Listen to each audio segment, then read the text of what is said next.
I leverage the term passive investing as well. And I have made a conscious choice to no longer do that. I'm calling it portfolio income because I want to remove the perception that this whole concept of passivity, meaning I think people interpret this as it's on cruise control, it's on automatic. It's false. When you're investing in private equity, you need to be engaged. Is that a 40-hour-a-week job? No, it's not. But it is something that is regular, that is systematic, that if you want to improve as an investor, you have to keep your eye on the ball. And it's not, I'm going to check on this thing once a year.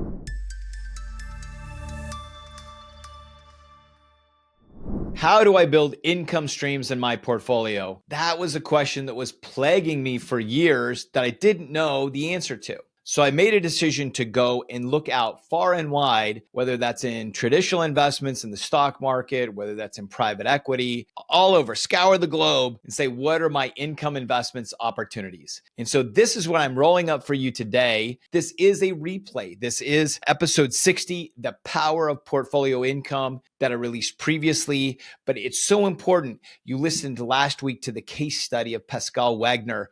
And if you haven't, go listen to that one again. Here's a tech professional like you who built out income streams. You can do this too. And I want you to understand what is the universe that's out there. Enjoy this episode. And today we're going to be covering one of my favorite subjects, which is portfolio income. Portfolio income is essential in your portfolio to getting to financial independence.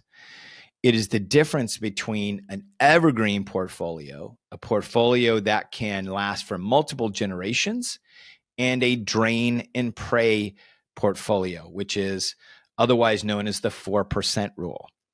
And so today's episode, I want to educate you on what are different types of income investments out there that you can bring into your portfolio. I'm going to share with you some of my experience. This is something I'm a fan of, is applied wisdom. I want you to hear from somebody that, has been there, done that, has experience with these things so that you can understand how some of this works and where you may want to start exploring some of these vehicles yourself. Many of us want to get to financial independence, and financial independence is gained when you have portfolio income in the way that I advocate for. And again, I am not an investment advisor. I'm an educator who is sharing things that I have learned from managing my portfolio in a style that's adopted by deca millionaires and above. And this is the 50-50 portfolio methodology. If you go to episode 39 of the podcast, I break down for you this 50-50 strategy. But a key element of that is having income-bearing assets in your portfolio. And so today, I want to cover off on the spectrum. Now, you may say, Christopher, I know all of those, and that's great.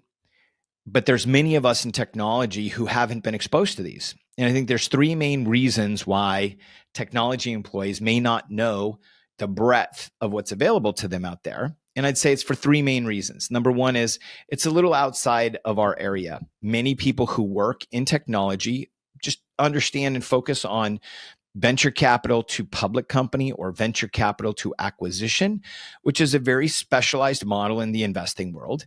And we all know that growth tech stocks have added more wealth to many people in the last 24 years than arguably many other things. However, it's not the universe, it's not the world, but I think many of us understand what's in there and need to be exposed to something that's broader than that. I also think that some people don't look outside because they don't, they're focused on what I call this high octane investments, meaning they're enamored with these multiple, these multiples that they can get out of owning technology companies, whether that's venture capital investing or working for them. And so they don't stray outside of that area because they like the result that they see. And ultimately, I think the third reason is there's just not a lot of education. There's not. And so I want to solve that problem today by going wide giving you a high level overview of what these assets are and looking at it from the lens of traditional investments, things that have the oversight of the SEC and larger regulations, and then also the alternative and private investment area as well. There's one thing I want to talk about. I want to talk about the elephant in the room. The elephant in the room, and part of that has to come with a confession, right? Is in the last few years, there have been many people talking a lot about passive income. And I have to say, like, I'm ultimately sick of that term. I'm sick of it. I am, because ultimately it is a term that has now been overused, has been over leveraged, and I think it leads people to believe something that's not ultimately true, especially if you're on this road to financial independence and you're trying to build your portfolio as a business and leave it as a multi-generational asset. And so there's a couple things I want to dissect here. First, I want to confess, I know that as I got into raising and creating funds and investments around private equity, I leveraged the term passive investing as well. And I have made a conscious choice to no longer do that. I'm calling it portfolio income because I want to remove the perception that this whole concept of passivity, meaning I think people interpret this as it's on cruise control, it's on automatic. It's false. When you're investing in private equity, you need to be engaged. Now, is that a 40-hour-a-week job? No, it's not. But it is something that is regular, that is systematic, that if you want to improve as an investor, you have to keep your eye on the ball. And it's not, I'm going to check on this thing once a year.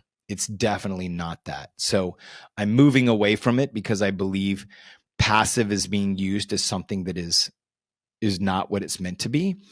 And also, it's just not the correct use of the term. Passive income, in the way that I view it as an investor, is truly a tax term. It's a label that I want specific income labeled by the United States IRS, the Internal Revenue Service, that I can then apply depreciation into, and I can get income out of my portfolio more tax efficient. When I think ultimately about the goal of financial independence, what we really want is portfolio income. We want our portfolio to produce income for us, and it's going to come in a lot of different flavors. And the more we learn about it, the more, as I am managing my portfolio year over year, month over month, now being outside of full-time W-2 employment, I now am really focused on how do I optimize all areas of my portfolio for income and continue to grow different areas that I may not have done previously. So I will use the term portfolio income going forward. And the context, that I'm going to set this up in is, in episode 39, I talked about my portfolio strategy where there are growth assets and income-bearing assets. Growth assets are assets whose job in the portfolio is to increase in value. That's their only job. And you can think about growth stocks. There's also different private equity investments where there's no expectation of cash flow. The job is just to expand in size. And at some point, there will be a liquidity event, or you can sell them when it comes to a stock, let's say, and you can get liquidity. I'm not going to be talking about those today, growth assets. I'm going to be focused primarily on the income-bearing assets. And income generating assets, part of how the asset is created is to have a steady stream of income that can be paid monthly, quarterly, or annually, depending on the investment.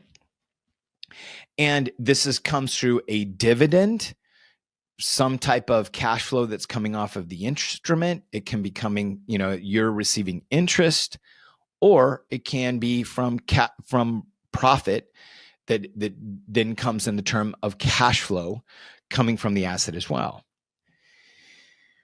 And so when we think about this in the 50-50 portfolio, the goal that I have set up is to have 50% of my capital under management in income producing assets, with the blended goal to return 10% cash on cash a year.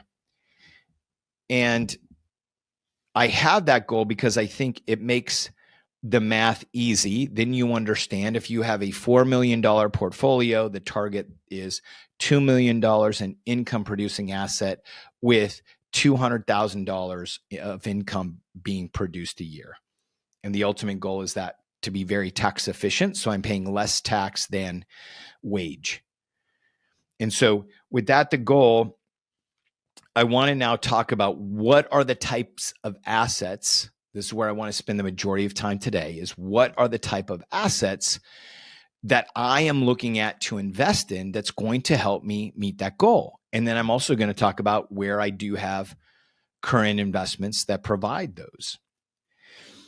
Before I get in there, let's remember a couple of foundational principles as we're thinking about this, because I'm going to highlight some different assets. And keep in mind that when you're managing your portfolio as a business, you concretely realize that wealth is created through concentrated, it's managed and grown through diversification. So thinking about a broad number of assets that we can strategically diversify into for different results is really important. It's also where understanding the breadth of these assets is important as well, because you want non-correlated assets. If everything is tied to the stock market and the stock market is going down, that means your portfolio is going down.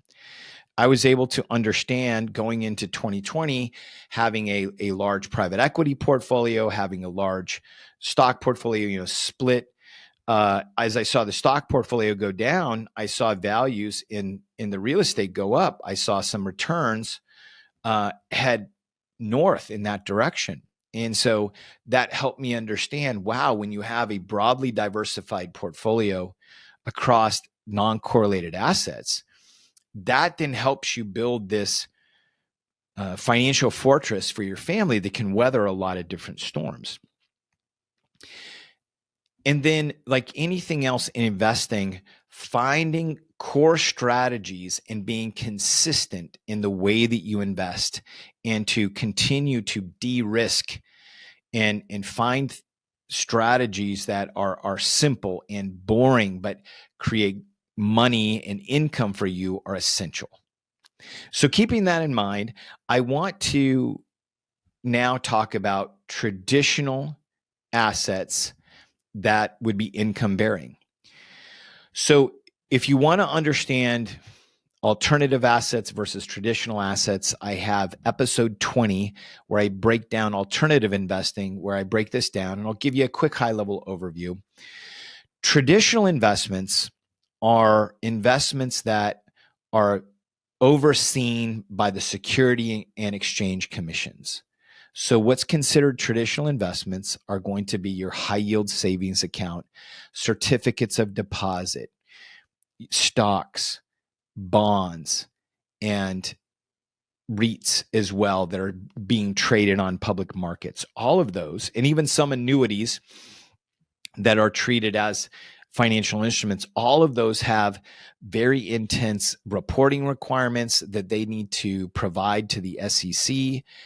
And that then means that they are able to be traded on public markets, which gives them the benefit of liquidity. So out of those traditional assets, what are some that do traditionally create income that we should look at and have in our portfolio? Well, number one, the easiest and very secure is a high yield savings account. And right now, high yield savings accounts are producing 5%. And so cash right now is able to produce 5%, which is a very high yield from the last number of years. But if you go back into the 80s and 90s, there were high yield savings accounts that were at the same 5, 6, even I believe there was a point when it was at 7%. Associated with high yield savings accounts that are very liquid, you also have right next to them certificates of deposit, where you should be getting additional points.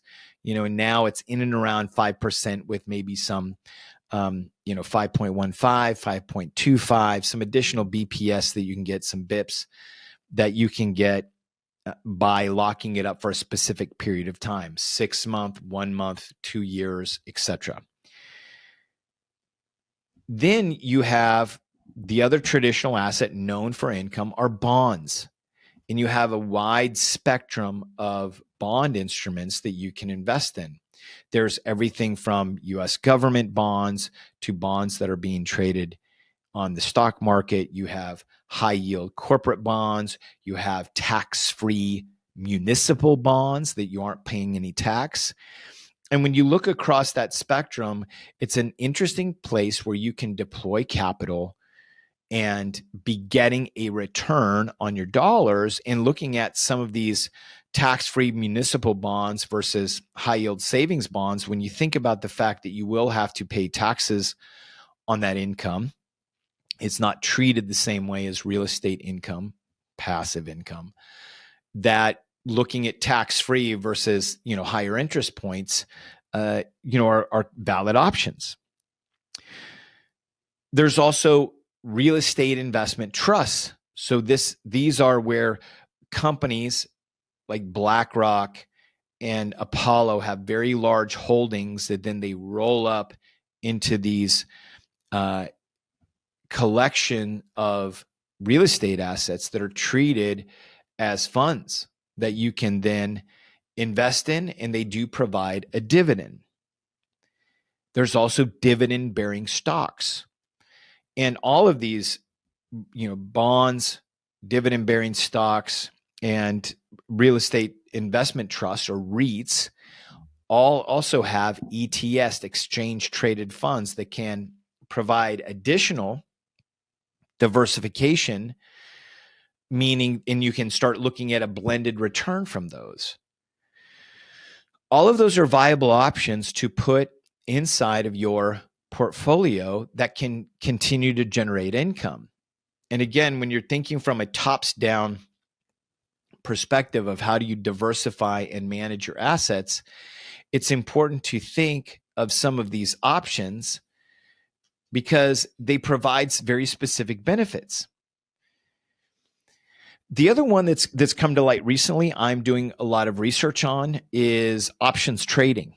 Options trading, in my research, has shown that options used to just be on monthly contracts up until around the year 2000 as technology advanced, and they could start trading, the ability to buy and sell options against stocks.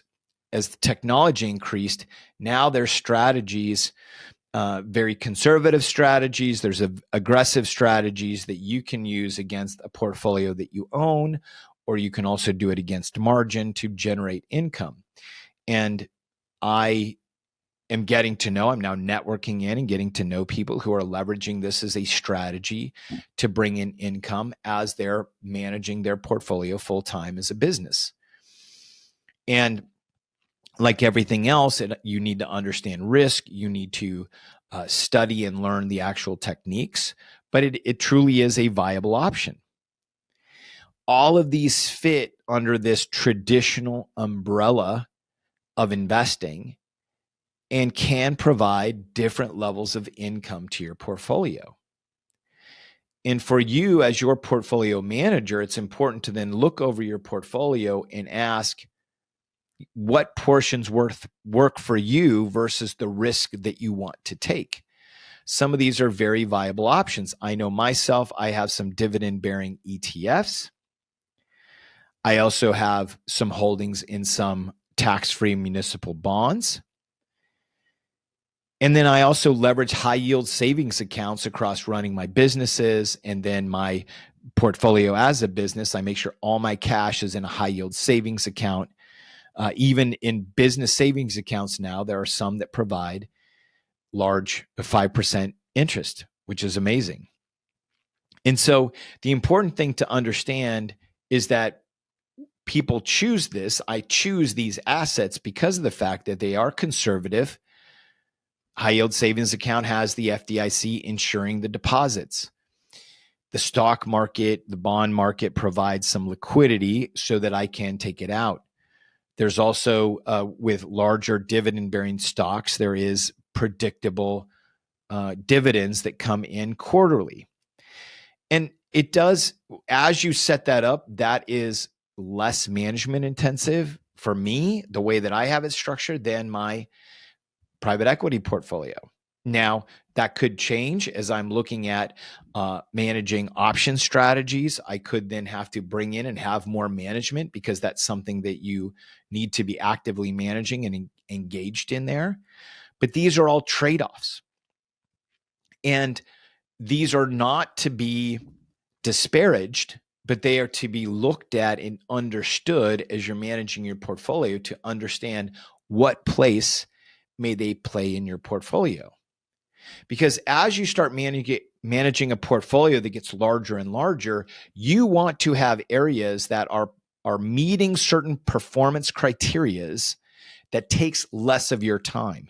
You want to be strategic in that because you want to spend the majority of your time in your portfolio where there's more risk and it needs to be more actively managed.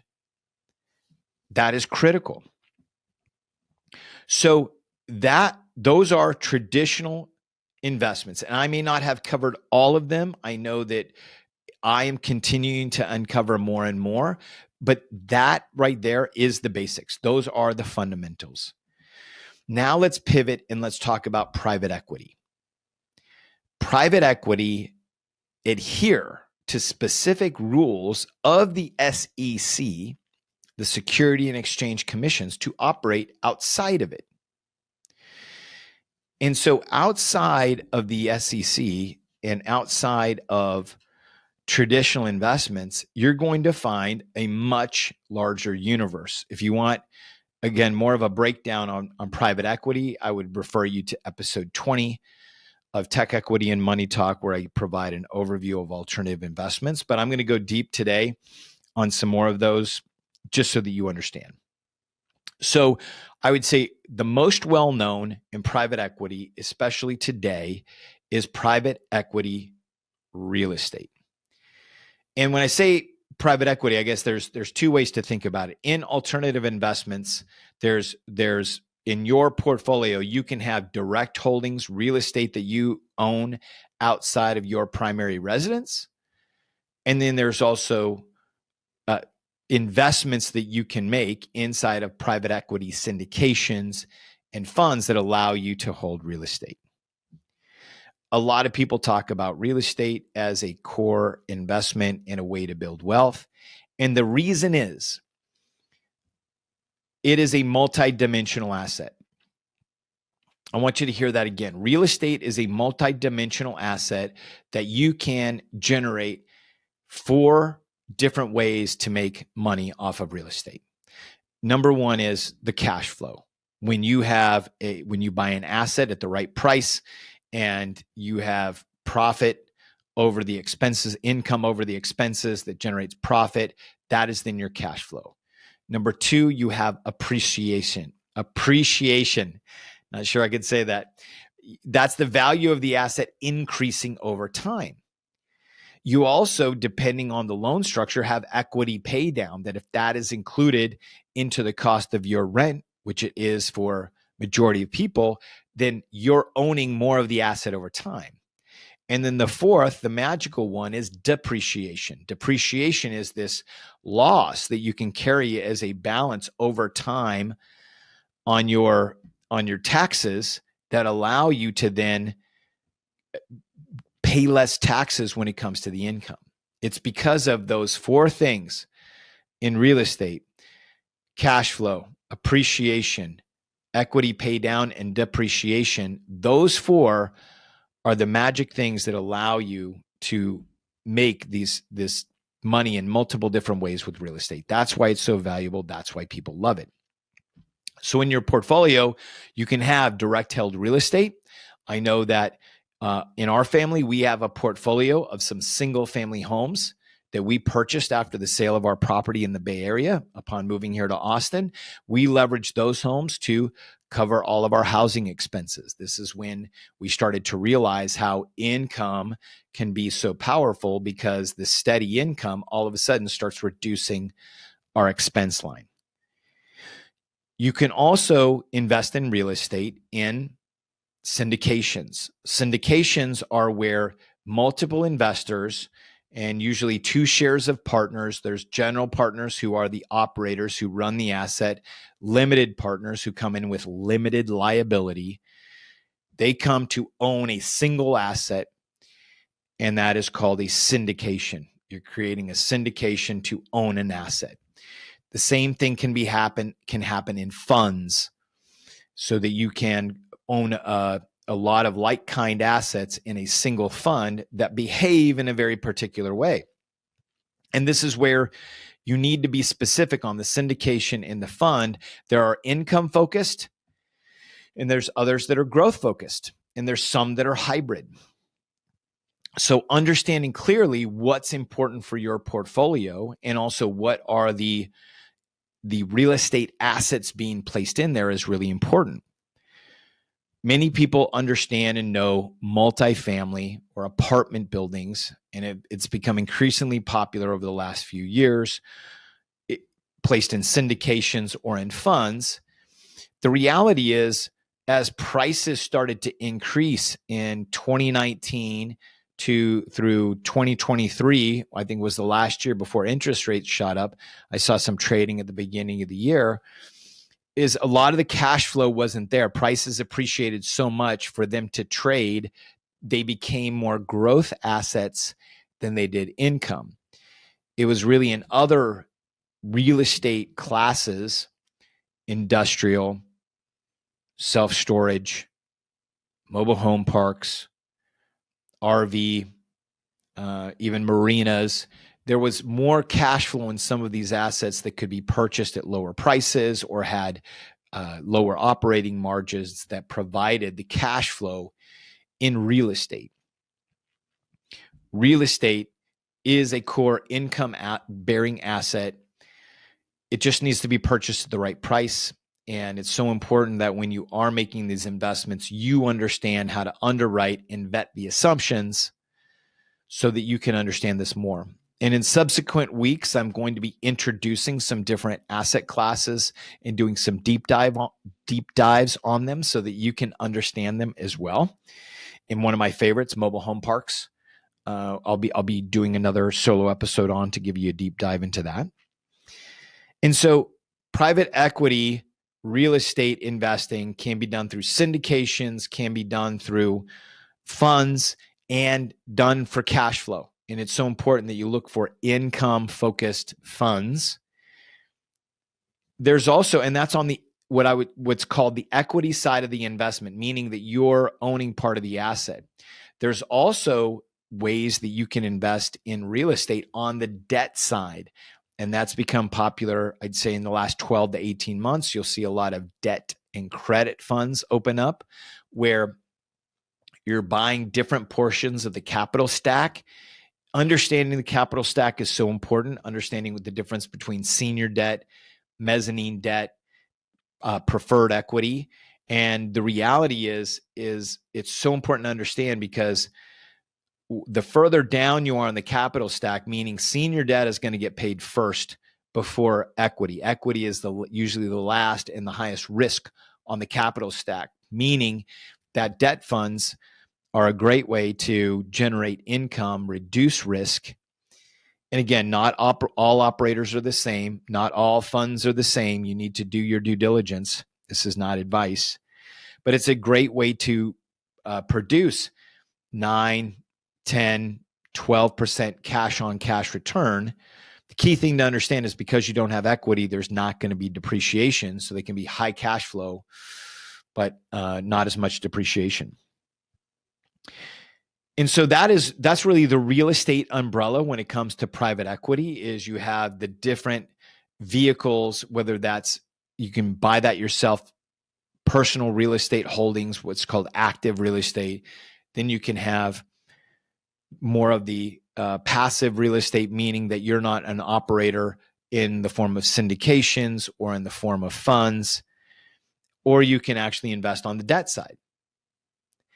Outside of real estate, inside of private equity, there are many options and things that you can purchase. I have seen royalty funds where you get the opportunity to be a limited partner owning royalties of specific music. The royalty funds did very well in 2020 in the COVID environment, when people at home and they were listening to a lot of music, and those funds shot through the roof. There's also litigation funds where you're investing in a pool of money that is providing dollars to lawyers to go litigate, and then if they win money, then you get a return on that. There's also life insurance funds where people want to cash out life insurance, get money now, so then they're taking less money. You're then getting, when they ultimately pass away, and this is a little morbid, when they pass away, then there is a larger investment coming back. And there's so many. One of the things they have now in private equity funds is you get the ability to own different parts of the businesses and different capital stacks. So this is private equity. You think of the larger Vista Equity, Thoma Bravo. They have investors. They have a lot of institutional investors. There are mid-sized private equity shops owning businesses that take limited partner capital as well, that you get the opportunity to participate in businesses. And again, depending on how those funds are set up, there's going to be cash flow. There could be cash flow. There could also be depreciation as well, depending on what type of assets they own. And so there's a giant world. And I think for myself, so what have I invested in from a private equity perspective? Single family homes, multifamily, self-storage, mobile home parks, industrial buildings, farmland, invested in some farms, and also private businesses, and invested in quick service restaurants, so Burger Kings and Subways. Also invested on the debt side, have some exposure to some debt funds as well. And it's the whole of that is then generating income between that and then the income that I'm getting off of the traditional side as well. All of that combined is replacing the paycheck. And so why do people choose private equity investments, right? I want to talk a little bit, right? We looked at, for traditional investments, conservative, their liquidity, less management intensive, and there is a level of predictability. You think about interest coming from your checking account that's coming monthly. It's very predictable. On the private equity side, there's an opportunity to be conservative on the private equity side as well too. If you buy assets very low, if their newer assets don't have a lot of maintenance, those are conservative assets that can just generate some really steady returns monthly as well. They're also non-correlated. So you're building out this portfolio that's non-correlated to the market. You can also get higher income, right? When you're talking about debt funds, you're talking about mobile home parks, you're talking about self-storage. And again, this all depends on where the operators are buying, what are the relationships they have, because you make your money when you buy, you establish your cash flow when you buy. And so you can make higher rates of income in private equity. You can also find what's called asymmetric returns. The reality is there are these private businesses that have been operating for years that have a clear competitive edge because of their exposure to the marketplace, their exposure to deal flow, the efficiencies that they have in their business, that they're able to just continue to make money. This is one of the things I talk about in episode 20, is that private equity has been private, meaning that it was you weren't allowed to talk about it online more than it has to present. It really we started hearing more about private equity in 2012, starting from 2012. So this means there's a lot of operators and deal flow that many of us, including myself, don't have access to, that's filled up by family office money and ultra high net worth individuals. The reason being is that these people are running these very boring businesses that have really nice cash flow that just continue to work like clockwork. The opportunity is to find, engage with them, and understand, are there opportunities to bring retail, meaning our personal capital, to these types of investments. So asymmetric returns. The other one is illiquidity, right? They're illiquid assets, but this is also where people like to have capital tied up so that they're not letting it bleed into their lifestyle, right? And that they're actually having it work for them. So there are strategies that say, I want a portion of my portfolio illiquid, not having access to it. I want a portion of my portfolio that is very liquid, that I can access very, very quickly. This all comes down to, when you're running your portfolio as a business, having a thesis, having a management structure, so that you can throttle that appropriately with what you need and what meets your goals and your criteria. Ultimately, the strategy with all of these income assets that I've shared with you today is to align them with your goals. Where do you want to be conservative? Where do you want to have more risk? Where do you want to spend time managing it more aggressively to drive the result of your portfolio? Your portfolio can be a multi-generational asset when you make the decision to be the CEO and drive it. And when you do, you have to design it in a way around you and where your preferences are.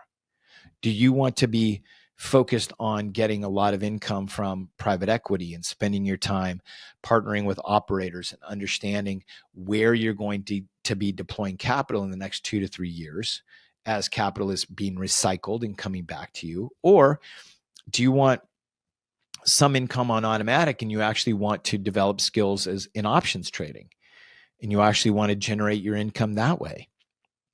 There's no one size fits all. You can ultimately do a blend of both. But focus on a set of assets that you want to get to understand first, that you want to deploy capital to. Also understand what are the more conservative assets that you can get your money working at right away.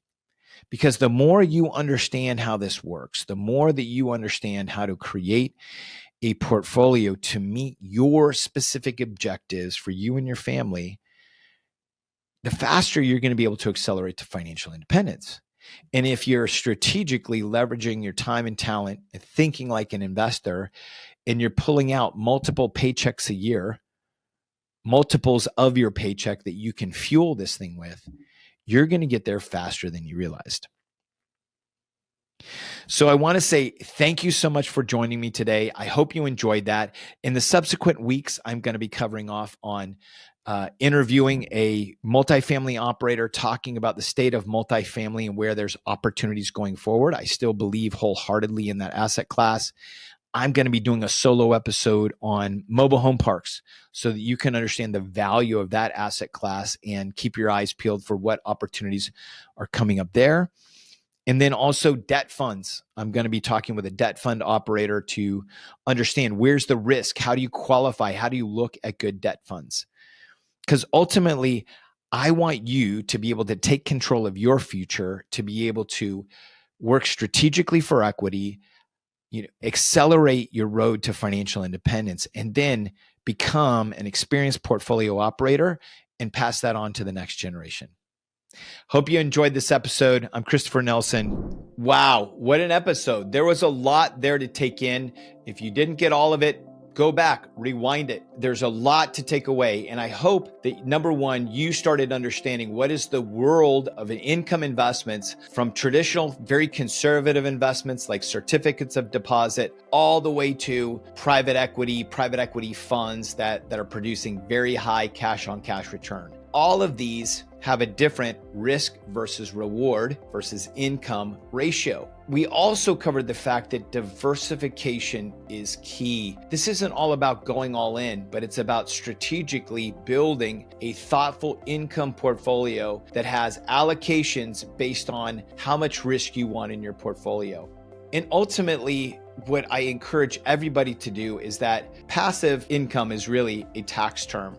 For you, monitoring and managing your portfolio and staying on top of all your investments to understand if you want to stay in a position, if you want to reduce that position, or if you want to add more to that position, you're ready to do that every quarter, managing your portfolio year over year. Do you have questions? Curious about some things? To go to the YouTube channel and put some comments in below this video. We answer questions. Or you want to go to managemillions.com, subscribe to our newsletter, and also hit reply as well. Either way, you enjoyed this episode, please share it with somebody. I know there's so many technology employees that have these similar questions to you. Share this episode with somebody. And if you can, go on to Apple or Spotify and leave us a 5-star review. Thanks so much. We'll see you on the next episode.